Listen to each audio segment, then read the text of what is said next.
ഈ ദേശത്തിനെ കൊണ്ടുവന്നതിന് കർത്താവിന് വലിയ ഉദ്ദേശവും പദ്ധതിയും ഉണ്ടെന്ന് ഞാൻ വിശ്വസിക്കുന്നു. അതിനേക്കാൾ ഉപരി ഈ ദേശത്ത് സ്ഥിരമായി താമസിക്കുവാൻ നിങ്ങളെ ദേശത്ത് കൊണ്ടുവന്നതിന് കർത്താവിന് വലിയ ഉദ്ദേശങ്ങളുണ്ട്. ഞാനൊരു ക്രിസ്തീയ കുടുംബത്തിലാണ് ജനിച്ചു വളർന്നത്. എൻ്റെ പിതാവും എൻ്റെ ഗ്രാൻഡ് പേരൻസും ഒക്കെ കർത്താവിൻ്റെ വേലയിലായിരുന്നു. എനിക്ക് 6 വയസ്സ് പ്രായമുള്ള സമയം എൻ്റെ പിതാവ് പണ്ട് എനിക്ക് 6 വയസ്സ് പ്രായമുള്ളപ്പോൾ വരെ അദ്ദേഹം സൗദി അറേബ്യയിൽ ജോലിയോടുള്ള ബന്ധത്തിലായിരുന്നു. അവിടെ വെച്ച് അദ്ദേഹം ജോലിയെല്ലാം രാജിവെച്ച് ഇന്ത്യയിൽ പൂർണ്ണ സമയം സുവിശേഷ വേലയ്ക്ക് വേണ്ടി കടന്നു വന്നു 1996. ആ സമയത്ത് എനിക്കൊരു മാരകമായ പനി എന്നെ ബാധിച്ചു. ഈ പനി ബാധിച്ച സമയത്ത് പല ആശുപത്രികളിലും എൻ്റെ മാതാപിതാക്കൾ എന്നെ കൊണ്ടുപോയി. അതിനുശേഷം ഡോക്ടർമാർ പറഞ്ഞു ഇത് നോർമൽ പനിയാണ്, സാധാരണ കൊടുക്കുന്ന മരുന്നൊക്കെ കൊടുത്താൽ മതി എന്ന് പറഞ്ഞ് എൻ്റെ വീട്ടിലേക്ക് പറഞ്ഞു വിട്ടു. 2ാമത്തെ ദിവസമായപ്പോഴത്തേക്കും എൻ്റെ ബോധം നഷ്ടപ്പെട്ടു. ഞാൻ അബോധാവസ്ഥയിലേക്ക് മാറി. എന്നെ തിരുവല്ലയിലുള്ള മെഡിക്കൽ മിഷൻ എന്ന് പറയുന്ന സായിപ്പിൻ്റെ ആശുപത്രിയിൽ കൊണ്ടുപോയി. അവിടെ ഡോക്ടർ ബെഞ്ചമിൻ എന്ന് പറയുന്ന പീഡിയാട്രീഷ്യനെ ചെക്ക് ചെയ്തതിന് ശേഷം പറഞ്ഞു എന്താണ് പനി എന്ന്, ഏത് തരത്തിലുള്ള പനിയാണിതെന്ന് കണ്ടുപിടിക്കുവാനായിട്ട് കഴിയുന്നില്ല, ഒരു ദിവസം ഒബ്സർവേഷനിൽ വെക്കാം എന്ന് പറഞ്ഞു. ഒരു ദിവസം കഴിഞ്ഞപ്പോഴേക്കും 3ാമത്തെ ദിവസമായപ്പോഴത്തേക്കും എനിക്ക് സ്വന്തമായി ശ്വസിക്കുവാനുള്ള എൻ്റെ കഴിവെല്ലാം നഷ്ടപ്പെട്ടു. അങ്ങനെ എന്നെ വെന്റിലേറ്ററിലേക്ക് മാറ്റി. വെന്റിലേറ്ററിൽ വെച്ച് ഡോക്ടർ കണ്ടുപിടിച്ചു എൻ്റെ ബാക്ക് ബോണിൽ നിന്ന് സിറമൊക്കെ എടുത്ത് ടെസ്റ്റ് ചെയ്ത് മനസ്സിലായി എനിക്ക് മാരകമായ മെനിഞ്ചൈറ്റിസ് എന്ന് പറയുന്ന അസുഖമാണ് മനസ്സിലായി. ഡോക്ടർ പറഞ്ഞു മരുന്ന് കൊടുത്തിട്ട് യാതൊരു കാര്യവുമില്ല, പ്രിക്കോഷനുള്ള മരുന്ന് നമ്മൾ 3 ദിവസം മുമ്പ് കൊടുക്കണമായിരുന്നു, ഇനിയിപ്പോൾ അത് കൊടുത്തിട്ട് കാര്യമില്ല എന്ന് ഡോക്ടർമാർ പറഞ്ഞു. മാത്രമല്ല എൻ്റെ ശ്വാസം എനിക്ക് സ്വന്തമായി ശ്വസിക്കുവാൻ കഴിയാതെ ഞാൻ വെന്റിലേറ്ററിൻ്റെ സഹായത്തോടെ ശ്വസിക്കുന്ന ഒരു അവസ്ഥയിലേക്ക് എൻ്റെ കാര്യങ്ങൾ നീങ്ങി. അങ്ങനെ ഈ ബെഞ്ചമിൻ എന്ന് പറയുന്ന ഡോക്ടർ ഒരു ബ്രദറിൻ്റെ വിശ്വാസിയായ ഡോക്ടറായിരുന്നു. അദ്ദേഹം എൻ്റെ മാതാപിതാക്കളെ വിളിച്ചിട്ട് പറഞ്ഞു യാതൊരു പ്രതീക്ഷയ്ക്കും വകയില്ല, വൈദ്യശാസ്ത്ര പ്രകാരം ഈ കുഞ്ഞ് മരിച്ചുപോയി, ഇനിയും സകലതും ദൈവത്തിൻ്റെ കരങ്ങളിലാണ്, നിങ്ങൾക്ക് കുറച്ച് സമയം ആവശ്യമുണ്ടെങ്കിൽ നമുക്കൊരു 3 ദിവസം ഇങ്ങനെ വെന്റിലേറ്ററിൽ വെക്കാം, നിങ്ങൾ പ്രാർത്ഥിക്കുക എന്ന് പറഞ്ഞു. അപ്പം ഡോക്ടേഴ്സിനോട് എൻ്റെ മാതാപിതാക്കൾ ഇപ്രകാരം പറഞ്ഞു ഈ കുഞ്ഞ് ജനിക്കുന്നതിന് വർഷങ്ങൾക്ക് മുമ്പ് ഇവനെക്കുറിച്ച് അനേക വാഗ്ദത്തങ്ങൾ മാതാപിതാക്കളായ ഞങ്ങൾക്ക് ദൈവം നൽകിയിട്ടുണ്ട്. അതുകൊണ്ട് ഞങ്ങൾ സേവിക്കുന്ന ദൈവം വാഗ്ദത്തങ്ങളെ നിവർത്തിക്കുന്ന ദൈവമാണ്, വാഗ്ദത്തങ്ങളിൽ വിശ്വസ്തനായ ദൈവമാണ് ഞങ്ങളുടെ ദൈവം. അതുകൊണ്ട് ഞങ്ങൾ ആ വാഗ്ദത്തങ്ങളെ മുറുകെ പിടിച്ചുകൊണ്ട് പ്രാർത്ഥിക്കുവാൻ പോവുകയാണെന്ന് പറഞ്ഞു. അങ്ങനെ അവർ ഉപവാസത്തോടെയും പ്രാർത്ഥനയോടെയും ICU മുറിയിലായിരുന്നു. 3ാമത്തെ ദിവസം എത്തി. 3ാമത്തെ ദിവസം മറ്റൊരു പ്രത്യേകത കൂടി ഉണ്ടായിരുന്നു. ആ ദിവസത്തിന് എൻ്റെ ബർത്ത്ഡേ ആയിരുന്നു. ഒരുപക്ഷെ പിശാച് ചിന്തിച്ചു കാണും ആ 3ാമത്തെ ദിവസം ഞാൻ ജനിച്ച ദിവസം എൻ്റെ മരണ ദിവസമാക്കി മാറ്റാമെന്ന് പിശാച് പക്ഷേ വിധി എഴുതിയിട്ടുണ്ടായിരിക്കാം. പക്ഷേ മരണപാശങ്ങളെ അതിജീവിച്ച ദൈവം, പാതാള ഗോപുരങ്ങളെ ജയിച്ച ദൈവം, ജീവന്റെ അധികാരമുള്ള ദൈവം, മരണത്തിൻ്റെ അധികാരമുള്ള ദൈവം, ദൈവത്തിൻ്റെ സൃഷ്ടിയായ എന്നെ അന്ന് ദൈവം ICUവിൽ ഇറങ്ങി വന്ന് മരണത്തിൽ നിന്ന് വിടുവിക്കുവാനായിട്ട്. അങ്ങനെ ഒരാഴ്ച കൂടെ ICUവിൽ കിടക്കേണ്ടി വന്നു. ഒരാഴ്ചയ്ക്ക് ശേഷം എന്നെ നോർമൽ വാർഡിലേക്ക് മാറ്റിയപ്പോൾ എനിക്ക് നഷ്ടപ്പെട്ടു പോയ എൻ്റെ ബോധമെല്ലാം തിരികെ വരുവാനായിട്ടിടയായി. അങ്ങനെ ഡോക്ടർമാർ വന്ന് എന്നെ ചെക്ക് ചെയ്തിട്ട് പറഞ്ഞു എൻ്റെ ശരീരമൊന്നും അനങ്ങുന്നില്ല, എനിക്കൊരു ചെറിയ വിരൽ പോലും അനക്കുവാനായിട്ട് കഴിയുന്നില്ല. എൻ്റെ ചുറ്റും പല വ്യക്തികൾ നിൽക്കുന്നുണ്ട്, നഴ്സുമാർ, ഡോക്ടർമാർ, എൻ്റെ മാതാപിതാക്കൾ, എൻ്റെ സിസ്റ്റേഴ്സ് പലരും നിൽക്കുന്നുണ്ട്. പക്ഷേ ഇവർ പലരും സംസാരിക്കുന്നുണ്ട്, എന്നോട് പല കാര്യങ്ങളും ചോദിക്കുന്നുണ്ട്, പക്ഷേ എനിക്കൊന്നും കേൾക്കുവാനായിട്ട് കഴിയുന്നില്ല. എന്നെ ഓഡിയോളജി റൂമിൽ കൊണ്ടുപോയി അവിടെ വെച്ച് എൻ്റെ ഹിയറിംഗ് എബിലിറ്റി അവർ ചെക്ക് ചെയ്തു. അതിനുശേഷം അവർ പറഞ്ഞു എൻ്റെ 2 ചെവിയും ഡഫായി പോയി, ഇനി ഇവൻ ജീവിച്ചിരിക്കുകയാണെങ്കിൽ ഒരിക്കലും ഇവൻ്റെ 2 ചെവിയും കേൾക്കുവാനായിട്ട് കഴിയത്തില്ല എന്ന് പറഞ്ഞു. അതിനുശേഷം ഒരാഴ്ചയോളം ഡോക്ടേഴ്സ് ഹോപ്പ് കൊടുത്തു, ഇവന് ചിലപ്പോൾ ഒരാഴ്ച കഴിയുമ്പോൾ നടക്കുമായിരിക്കും, നമുക്ക് നോക്കാം എന്ന് പറഞ്ഞു. പക്ഷേ ഒരാഴ്ച കഴിഞ്ഞിട്ടും എനിക്കൊരു ചെറിയ വിരൽ പോലും അനക്കുവാൻ കഴിയാതെ ഞാൻ ആ കട്ടിലിൽ ജീവിച്ചിരിക്കുന്ന ഒരു ശവമായി ഞാൻ ആ കട്ടിലിൽ കിടക്കുവാനായിട്ടിടയായി. എനിക്ക് ഒന്നും സംസാരിക്കുവാനായിട്ട് കഴിയുന്നില്ല, ചുണ്ടുകൾ അനക്കുവാനായിട്ട് കഴിയുന്നില്ല, ഒന്നും കേൾക്കുവാൻ കഴിയുന്നില്ല. ഞാൻ ആകെ ഡിസപ്പോയിൻറ്റഡായി, ഞാൻ ആകെ ഫ്രക്ച്വേറ്റഡായി. ഒരാഴ്ച കഴിഞ്ഞ് എൻ്റെ മാതാപിതാക്കളെ വിളിച്ചിട്ട് ഡോക്ടർമാർ ഇപ്രകാരം പറഞ്ഞു ഇവൻ ഇനി ഒരിക്കലും നടക്കത്തില്ല, ഇവൻ ഇനി ഒരിക്കലും എഴുന്നേറ്റ് ഓടത്തില്ല, ഇവനെ പഴയ പോലെ ജീവിക്കുവാൻ കഴിയത്തില്ല എന്ന് പറഞ്ഞു. അതുവരെ ഓടിച്ചാടി കുത്തി മറിഞ്ഞ് തലകുത്തി നിൽക്കുന്ന ഒരു കുസൃതി നിറഞ്ഞ ഒരു ബാല്യം എനിക്കുണ്ടായിരുന്നു. പെട്ടെന്ന് ഞാൻ കട്ടിലിലേക്ക് ഒരിക്കലും എഴുന്നേറ്റ് നടക്കുവാൻ കഴിയാതെ എൻ്റെ എല്ലാ ബേസിക് ആയിട്ടുള്ള കാര്യങ്ങളിലും കട്ടിലിൽ കിടന്നുകൊണ്ട് നിർവഹിക്കേണ്ട ഒരു സാഹചര്യത്തിലേക്ക് ഞാൻ എൻ്റെ ജീവിതം മുന്നോട്ട് പോകുമ്പോൾ അങ്ങനെ എൻ്റെ മാതാപിതാക്കൾ ഡോക്ടേഴ്സിനോട് പ്രകാരം പറയുമായിരുന്നു, വാഗ്ദത്തത്തിലുള്ള മകൻ ഇപ്രകാരമുള്ള ഒരു മകനല്ല. അതുകൊണ്ട് എത്ര വർഷങ്ങൾ കഴിഞ്ഞാലും ദൈവം ഇവനെ സൗഖ്യമാക്കി അനേക രാജ്യങ്ങളിൽ അനേക ഗ്രാമങ്ങളിൽ ദൈവം ഇവനെ അഴയ്ക്കും, ഇവനെ ദൈവം കരങ്ങളിലെടുത്ത് ഉപയോഗിക്കും എന്ന് ഞങ്ങൾക്ക് നല്ല വിശ്വാസമുള്ളതുകൊണ്ട് വാഗ്ദത്തങ്ങളെ നിവർത്തിയിരിക്കുന്ന ദൈവത്തോട് ഞങ്ങൾ പ്രാർത്ഥിക്കാൻ പോകുകയാണെന്ന് പറഞ്ഞ് 1 വർഷം എൻ്റെ മാതാപിതാക്കൾ എൻ്റെ കട്ടിലിൻ്റെ അരികിലിരുന്ന് എല്ലാ ദിവസവും രാത്രിയിൽ എൻ്റെ തലയിൽ കരം വെച്ച് അവർ പ്രാർത്ഥിക്കുമായിരുന്നു. അവർ പ്രാർത്ഥിച്ചു, വാഗ്ദത്തങ്ങളെ നിവർത്തിയിരിക്കുന്ന ദൈവമേ, വാഗ്ദത്തങ്ങളിൽ വിശ്വസ്തനായ ദൈവമേ, ഞങ്ങളുടെ കുഞ്ഞിനെ വിടുവിക്കണമേ, അവനെ ഈ അവസ്ഥയിൽ നിന്ന് വിടുവിക്കണമേ, അങ്ങയുടെ വാഗ്ദത്തം ഇവൻ്റെ മേൽ നിവർത്തീകരിക്കണമേ എന്ന് പ്രാർത്ഥിക്കുമായിരുന്നു. എനിക്ക് 8 വയസ്സ് കഴിഞ്ഞപ്പോൾ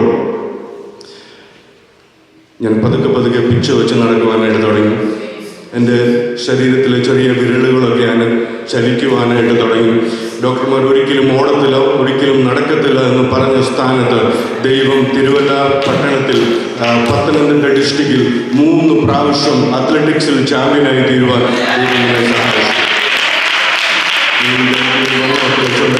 പണ്ട് വളരെ സ്ലിമായ വ്യക്തിയായിരുന്നു.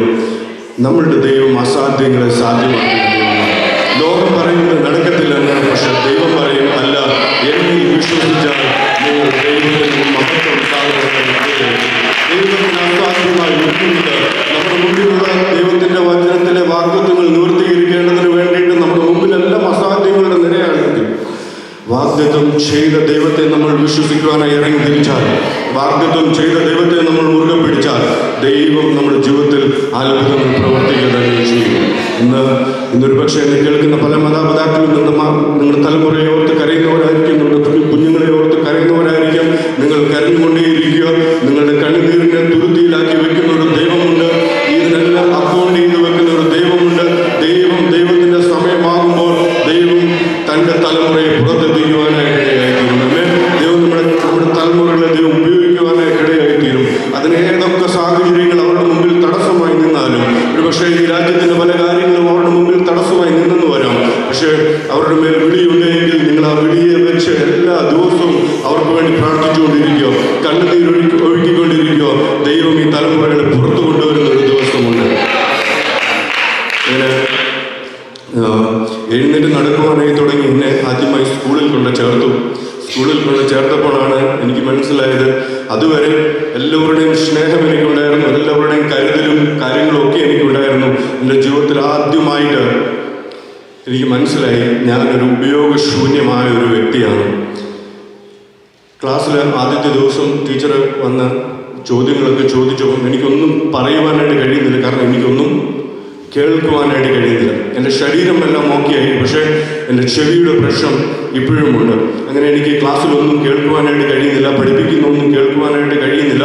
10ാം ക്ലാസ് വരെ ക്ലാസ്സിലെ ഏറ്റവും ലാസ്റ്റ് റാങ്ക് എന്ന പദവി അലങ്കരിക്കുവാനായിട്ട് ദൈവം എന്നെ സഹായിച്ചു. അങ്ങനെ 8ാം ക്ലാസ്സിൽ എത്തിയപ്പം ഞാൻ ആകെ എൻ്റെ ജീവിതത്തിൽ വളരെ ഫ്ലക്ച്വേറ്റഡായി മാറി. ഒരു വയലന്റ് സ്വഭാവം രൂപപ്പെട്ടു. കാരണം സമൂഹത്തിൽ മൊത്തം നേരിടുന്ന എക്സ്പ്ലോയിറ്റേഷനും ഡിസ്ക്രിമിനേഷനും ഒക്കെ നിമിത്തം ഞാൻ വീട്ടിലേക്ക് തിരിച്ചു വരുമ്പം എൻ്റെ മാതാവിനോടും എൻ്റെ സിസ്റ്റേഴ്സിനോടും ഒക്കെ വളരെ ക്രൂരമായ നിലയിൽ ഞാൻ പെരുമാറാനായിട്ട് തുടങ്ങി. എൻ്റെ ഫ്ലക്ച്വേഷൻ മൊത്തം ഞാൻ അവരുടെ അടുത്തായിരുന്നു തീർത്തുകൊണ്ടിരുന്നു. അങ്ങനെ വളരെ കോപിക്കുന്ന ഒരു സ്വഭാവത്തിലേക്ക്, വളരെ മറ്റുള്ളവരെ ആക്രമിക്കുന്ന ഒരു സ്വഭാവത്തിലേക്ക് എൻ്റെ ജീവിതം മുന്നോട്ട് പോകുവാനായിട്ട് ഇടയായി തീർന്നു. അങ്ങനെ ദൈവത്തെക്കുറിച്ച് അറിയുകയോ ചർച്ച വന്നിരുന്നാലും ഫ്രണ്ടിലാണ് വന്നിരിക്കുന്നത്, പക്ഷേ പാസ്റ്റർ പ്രസംഗിക്കുന്നത് എനിക്ക് കേൾക്കുവാനായിട്ട് കഴിയത്തില്ല. സൺഡേ സ്കൂളിൽ വെറുതെ പോയിരിക്കും, ടീച്ചർ പഠിപ്പിക്കുന്നത് എനിക്ക് കേൾക്കുവാനായിട്ട് കഴിയത്തില്ല. എപ്പോഴും തല കുമ്പിട്ട് നടക്കുന്ന ഒരു സ്വഭാവം, എപ്പോഴും സ്കൂളിൽ പോയാൽ ഏറ്റവും ബാക്കിലെ ബെഞ്ചിൽ പോയിരിക്കും. ടീച്ചർമാർ ചോദിക്കുന്ന ചോദ്യങ്ങൾക്കൊന്നും എനിക്ക് ഉത്തരം പറയുവാനായിട്ട് കഴിയത്തില്ല. ഹോംവർക്ക് ചെയ്യാതെ വരുന്നതിന് എപ്പോഴും ക്ലാസ്സിൻ്റെ പുറത്തെ വരാന്തയിൽ കൊണ്ട് നിർത്തും. അങ്ങനെ എൻ്റെ ജീവിതം മുന്നോട്ട് പോകുമ്പോൾ ഒരു ദിവസം എൻ്റെ മാതാപിതാക്കൾ തീരുമാനിച്ചു ഇവനെ ഹോസ്റ്റലിൽ കൊണ്ട് ചേർക്കണം. കാരണം ഞാൻ ഒന്നും പഠിക്കുന്നില്ല. അതൊന്നാമത്തെ റീസൺ. മറ്റൊരു റീസൺ, എനിക്കൊരു അനിയത്തിയുണ്ട്. അനിയത്തിയെ ഞാൻ വളരെ ക്രൂരമായ നിലയിൽ അടിക്കുമായിരുന്നു. അങ്ങനെ എൻ്റെ മാതാപിതാക്കൾക്ക് മനസ്സിലായി ഇവരെ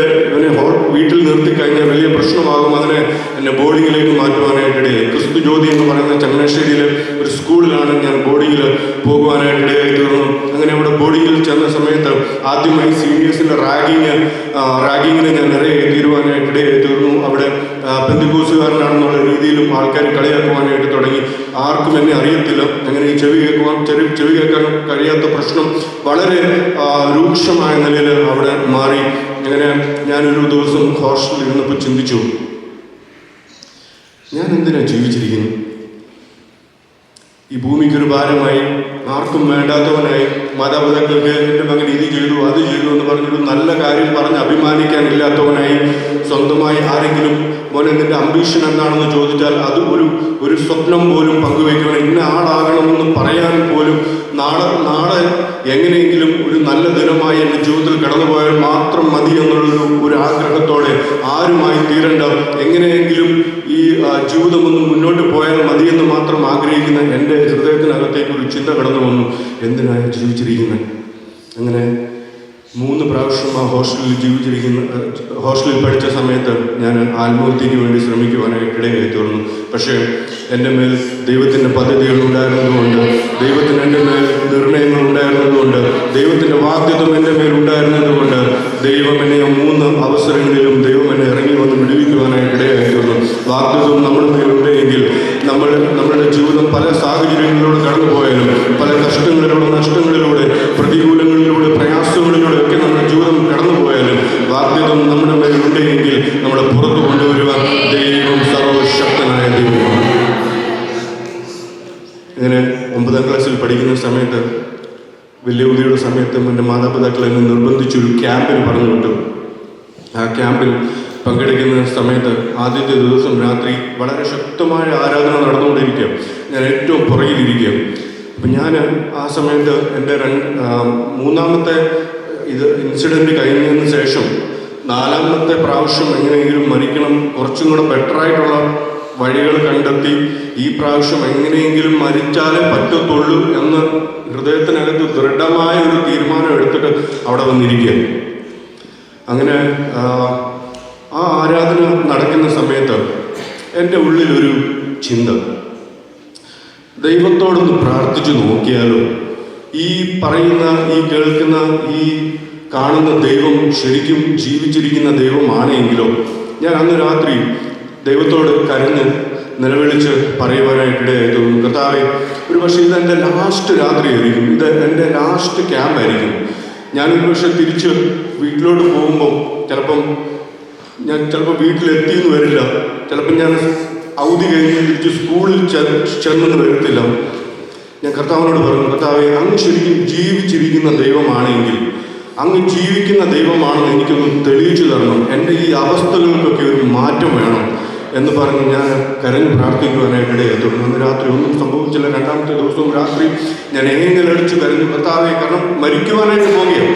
മരിക്കുന്നതിന് മുമ്പ് എനിക്കൊന്ന് വെളിപ്പെട്ട് കിട്ടണം, ഇത് ശരിക്കും ജീവിച്ചിരിക്കുന്ന ദൈവമാണോ അല്ലയോ എന്ന് എനിക്കൊന്ന് വെളിപ്പെട്ട് കിട്ടണം. അന്ന് രാത്രി ഒന്നും സംഭവിച്ചില്ല. 3ാമത്തെ ദിവസം രാത്രി, ലാസ്റ്റ് രാത്രി, പിറ്റേ ദിവസം രാവിലെ ബാഗെല്ലാം പാക്ക് ചെയ്ത് വീട്ടിലേക്ക് പോവുകയാണ്.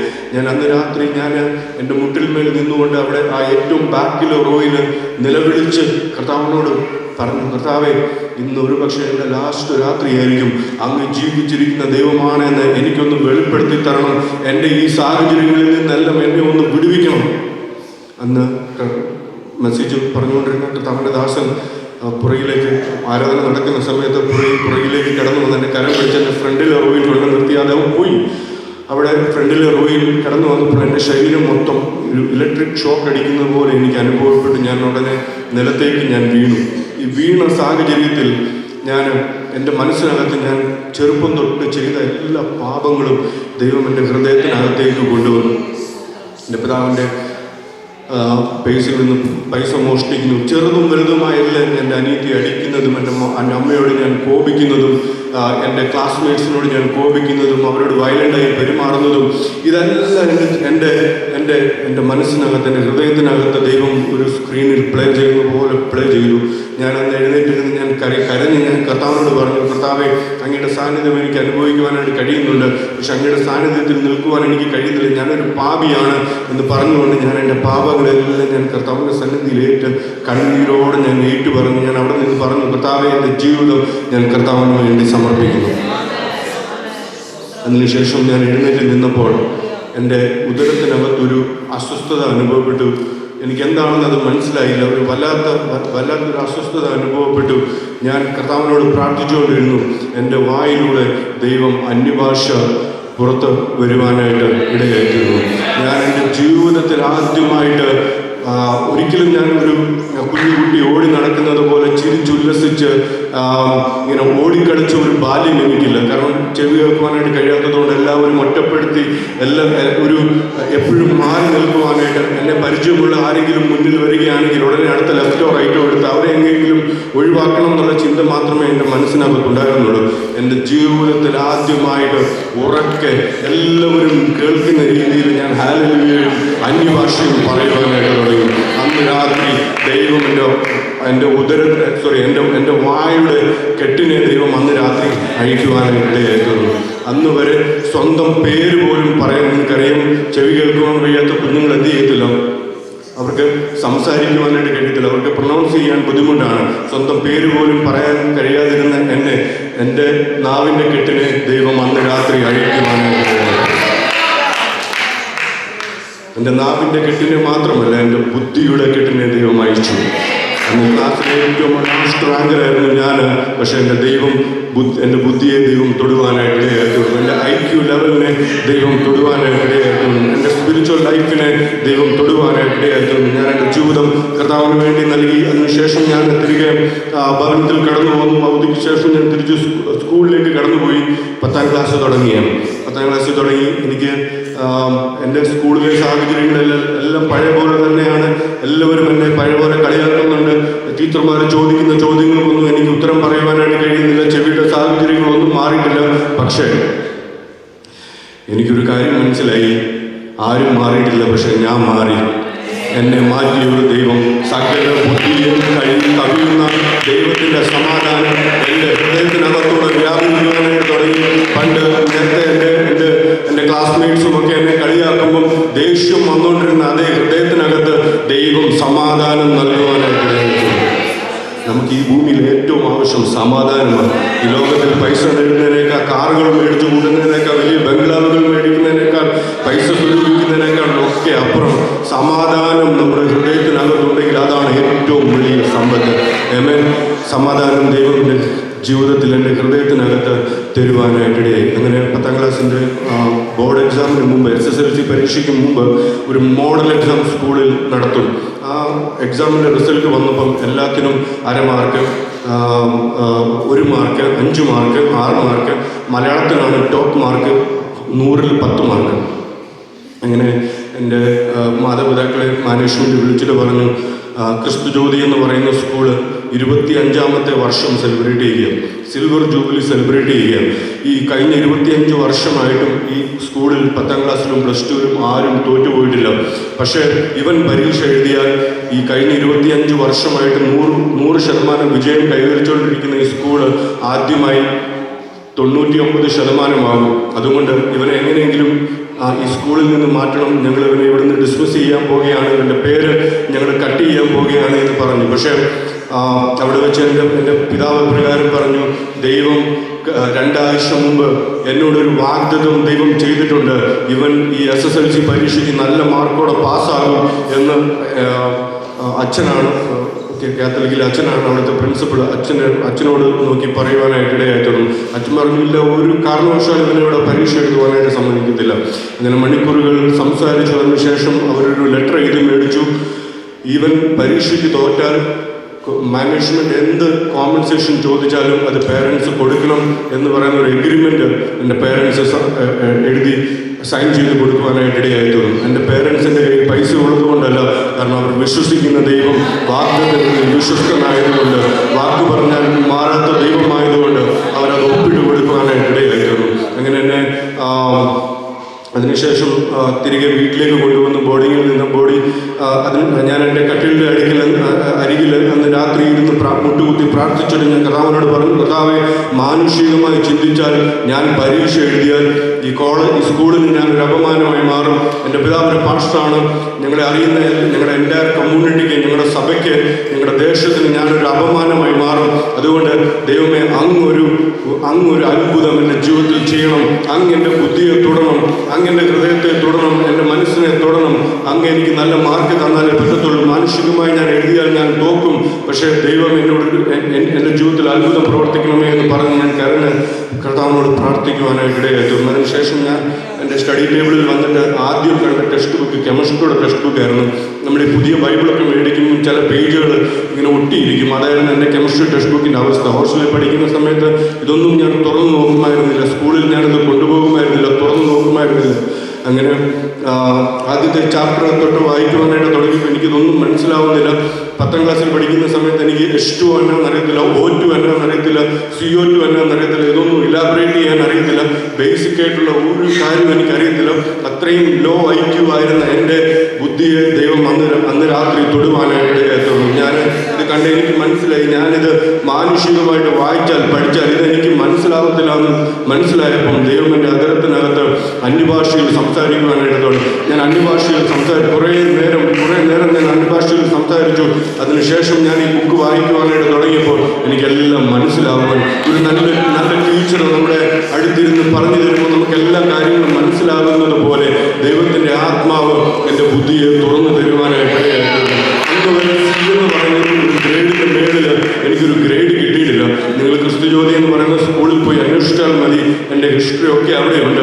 ചരിത്രത്തിൽ ആദ്യമായി 10 സബ്ജക്റ്റിൽ എൻ്റെ ചരിത്രത്തിൽ ആദ്യമായിട്ട് 1ാം ക്ലാസ് തൊട്ട് 9ാം ക്ലാസ് വരെ ഒരിക്കലും C എന്ന് പറയുന്ന ഒരു ഗ്രേഡിൻ്റെ മേളിൽ കിട്ടാതിരുന്ന എനിക്ക് 10 സബ്ജക്റ്റിൽ 5 A+ഉം 5 Aയും നൽകി സ്കൂളിൽ ദൈവം ബഹുമാനിക്കുവാനായിട്ട് ക്ലാസ്സിലെ ടോപ്പറായി. +2 പാസ്സായപ്പം ആ ബാച്ചിലെ എൻ്റയർ ബാച്ചിലെ ടോപ്പറായിട്ട് ആ സ്കൂളിൽ നിന്ന് പാസ് ഔട്ട് ആവാൻ ഞാൻ നിങ്ങളോട് ഇന്ന് രാവിലെ ഒരു ചോദ്യം ചോദിക്കട്ടെ. Is there anything impossible with God? ദൈവത്തിന് അസാധ്യമായ എന്തെങ്കിലും കാര്യമുണ്ടോ? ദൈവത്തിന് അസാധ്യമായ ഒരു കാര്യമില്ല. പാഴും ശൂന്യമായി കിടന്ന ഭൂമിയുടെ മീതെ ദൈവത്തിന്റെ ആത്മാവ് വ്യാപരിച്ചപ്പോൾ ഒരിക്കലും ഒരു വിത്തിട്ടാൽ അവിടെ ജീവൻ വ്യാപരിക്കുന്നില്ല. അവിടെ ജീവൻ വളർന്നു വരുന്നതായി പിശാച് പുതിയ ഭൂമിയുടെ മീതെ ദൈവത്തിന്റെ പരിശുദ്ധാത്മാവ് വ്യാപരിക്കുവാനായിട്ട് തുടങ്ങിയപ്പോൾ അവിടെ ജീവനും ചൈതന്യം വ്യാപരിച്ചത് എന്ന് പകൽ ദൈവത്തിന്റെ സമയത്ത് ദൈവത്തിന്റെ ദൂത് പറയുകയാണ്. പാഴും ശൂന്യമായി കിടക്കുന്ന നമ്മുടെ കുടുംബജീവിതം, പാഴും ശൂന്യമായി കിടക്കുന്ന നമ്മുടെ ശുശ്രൂഷാ ജീവിതം, പാഴും ശൂന്യമായി കിടക്കുന്ന നമ്മുടെ വിദ്യാഭ്യാസം, പാഴും ശൂന്യമായി കിടക്കുന്ന നമ്മുടെ ജോലി, ഇതെല്ലാം ദൈവത്തിന്റെ ആത്മാവിന്റെ കരങ്ങളിലേക്ക് പരിവർത്തനം ചെയ്യുവാനായി ഏൽപ്പിച്ചു കൊടുത്താൽ ദൈവം അസാധ്യങ്ങളെ സാധ്യമാക്കി തീർക്കുവാനായി. അങ്ങനെ സമൂഹത്തിന് വേണ്ടാതിരുന്ന, കുടുംബത്തിന് നാണക്കേടായിരുന്ന എന്നെ ദൈവം രൂപാന്തരപ്പെടുത്തി എടുക്കുവാനായിട്ട് പ്രസിഡന്റ് പഠിക്കുന്ന സമയത്ത് ക്രോസ് ബാരിയേഴ്സ് എന്ന് പറയുന്ന ഒരു യൂത്ത് മിനിസ്ട്രി തുടങ്ങുവാനായിട്ട് ഇടയായിത്തീർന്നു. കാരണം ഞാൻ നോക്കുമ്പോൾ എന്നെപ്പോലെ ആത്മഹത്യക്കും എന്നെപ്പോലെ ഒരുപാട് പ്രശ്നങ്ങളിലുമൊക്കെ ആയിരുന്ന കുഞ്ഞുങ്ങളെ കണ്ടപ്പോൾ ദൈവം എൻ്റെ ഹൃദയത്തിനകത്ത് ഒരു വിഷൻ തന്നു. ക്രോസ് ബാരിയേഴ്സ് എന്ന് പറയുന്ന ഒരു ക്യാമ്പ് എല്ലാ വർഷവും ആരംഭിക്കുവാനായിട്ട് നിങ്ങളുടെ കോളേജിൽ ഇത് ആരംഭിച്ചു. ഇന്ന് 16 വർഷങ്ങൾ പിന്നിടുന്നു. ഈ 16 വർഷങ്ങൾ ആയിരക്കണക്കിന് കുഞ്ഞുങ്ങളെ ആത്മഹത്യയിൽ നിന്നും അവരുടെ വിഷമങ്ങളിൽ നിന്നും അവരായിരിക്കുന്ന ബന്ധനങ്ങളിൽ നിന്നും അഡിക്ഷൻസിൽ നിന്നും ഒക്കെ വിടുവിച്ച് ദൈവത്തിൻ്റെ ഭാഗത്തേക്ക് കൈപിടിച്ച് നടത്തുവാൻ ദൈവം സഹായിച്ചു. അതിനുശേഷം സോഷ്യൽ വർക്ക് പഠിക്കുവാനായിട്ട് പോയി. അതിനുശേഷം 6 വർഷം ബൈബിൾ കോളേജിലെ പഠനത്തിന് ശേഷം ചില വർഷങ്ങൾ ബൈബിൾ കോളേജിൽ പഠിപ്പിക്കുകയുണ്ടായി. അതിനുശേഷം ഒരു ദിവസം 2023 ചെറുപ്പത്തിൽ എൻ്റെ തലയിൽ കൈവച്ച് ഒരു കർത്താവിൻ്റെ ദാസൻ ഇപ്രകാരം പ്രവചിക്കുകയുണ്ടായി. ഇവനെ ദൈവം ആഫ്രിക്കയിൽ ഉഗാണ്ടയിൽ ദൈവം അയച്ച്, അന്ന് ഇത് എനിക്ക് കേൾക്കാൻ പറ്റത്തില്ല. എൻ്റെ മാതാവ് ഈ പ്രാർത്ഥനാ യോഗം കഴിഞ്ഞിട്ട് തിരിച്ച് വീട്ടിൽ വന്നപ്പോൾ എന്നോട് പറഞ്ഞു, എടാ ഇന്ന് വന്ന കർത്താവിൻ്റെ ദാസൻ നിന്നോട് പ്രവചിച്ചത് നീ ആഫ്രിക്കയിൽ ഉഗാണ്ടയിൽ പോയി ദൈവത്തിൻ്റെ വേല ചെയ്യുമെന്നാണ് പ്രവചിച്ചതെന്ന് പറഞ്ഞു. അപ്പം ഞാൻ എൻ്റെ അനിയത്തിയെ നോക്കിയിട്ട് പറഞ്ഞു, മമ്മി ഇവിടെ വിട്ടാൽ മതി ഉഗാണ്ടയിൽ, ഞാനൊന്നും ഉഗാണ്ടയിൽ പോകത്തില്ല. കാരണം ഉഗാണ്ടയിൽ പറഞ്ഞാൽ പണ്ട് കേരളത്തിൽ അങ്ങോട്ടും ഇങ്ങോട്ടും നീ വല്ല ഉഗാണ്ടയിലും പോടാന്ന് പറഞ്ഞ് കളിയാക്കുന്ന ഒരു സ്ഥലമായിരുന്നു ഉഗാണ്ട. അങ്ങനെ എൻ്റെ ദൈവം അവസാനം എൻ്റെ അനിയത്തിയെ അമേരിക്കയിലേക്കും എന്നെ ഉഗാണ്ടയിലേക്കും വിട്ടു. അങ്ങനെ സോ ഇത് ഈ ഒരു ഉഗാണ്ട എന്നുള്ള ദൈവം എൻ്റെ മേൽ തന്ന ഒരു വാഗ്ദത്വം എനിക്ക് 2023 ദൈവം എൻ്റെ ഹൃദയത്തിനകത്ത് റീഇഗ്നൈറ്റ് ചെയ്യുവാനായിട്ടിടയായി. അങ്ങനെ ഞാൻ ആ രാജ്യത്തിൻ്റെ പേര് പറഞ്ഞ് പ്രാർത്ഥിക്കുവാനായിട്ട് തുടങ്ങി. ചില മാസങ്ങൾക്ക് ശേഷം ആ രാജ്യത്തേക്ക് ദൈവം എന്നെ അഴിച്ചു. ആ രാജ്യത്ത് അഴിച്ചപ്പോൾ അവിടെയുള്ള സാഹചര്യങ്ങളും എല്ലാം കണ്ട് ഞാൻ കൺഫേം ചെയ്തു, യെസ്, ഇനിയുള്ള കാലം ഇവിടെയാണ് ദൈവം എന്നെ ആക്കിയിരിക്കുന്നത്, ഈ ദേശത്തിന് വേണ്ടിയാണ് എന്ന് എനിക്ക് മനസ്സിലാക്കുവാനായിട്ട് ഇടയായിത്തീർന്നു. അങ്ങനെ അവിടെ ഒരു NGO രജിസ്റ്റർ ചെയ്തു. ആ NGOയിലൂടെ ഇപ്പം ദൈവത്തിൻ്റെ വേല കഴിഞ്ഞ 3 വർഷമായിട്ട് ദൈവം ഞങ്ങളിലൂടെ ചെയ്തുകൊണ്ടിരിക്കുന്നു. കഴിഞ്ഞ ഏപ്രിൽ മാസം 23-ാം തീയതിയാണ് ഞാൻ UK കടന്നു വരുന്നത്. അതിന് 2 ദിവസം മുമ്പ് ഞാൻ ഉഗാണ്ടയിലായിരുന്നു. ഉഗാണ്ടയിൽ നിന്ന് ഞാൻ ഇങ്ങോട്ട് വരുന്നതിന് മുമ്പ് എന്നെ അവിടെ യാത്രയാക്കുവാനായിട്ട് പണ്ട് മുസ്ലിം ബാക്ക്ഗ്രൗണ്ടിലായിരുന്ന ഒരു കർത്താവിൻ്റെ ദാസൻ പിൻകാലത്ത് രക്ഷിക്കപ്പെട്ടു. അദ്ദേഹം ഒരു പാസ്റ്ററായി അവിടെ കമ്പാല എന്ന് പറയുന്ന സ്ഥലത്ത് വളരെ ശക്തമായ നിലയിൽ ഒരു പ്രവർത്തനം ചെയ്യുന്ന ഒരു കർത്താവിൻ്റെ ദാസനാണ്. എൻ്റെ ഒരു നല്ല സുഹൃത്തു കൂടിയാണ്.